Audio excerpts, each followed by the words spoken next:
Prosegue la querel politica sulle indennità del sindaco di Nuoro. Oggi il consigliere comunale di opposizione Pierluigi Saiu ha convocato una conferenza stampa in cui ha ribadito le proprie accuse. Il sindaco ha semplicemente raccontato una balla, una bufala, una bugia. Ha preso come indennità massima di un sindaco per un comune come quello di Nuoro quella di 6.315 euro.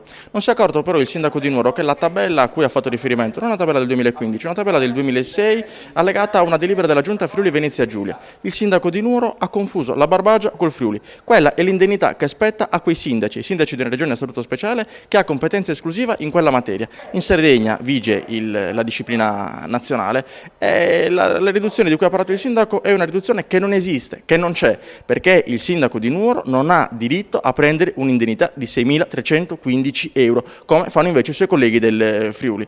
Una bugia bella e grossa. Li abbiamo scoperti, il tentativo di mettere a tacere la cosa purtroppo è stato un tentativo fallimentare.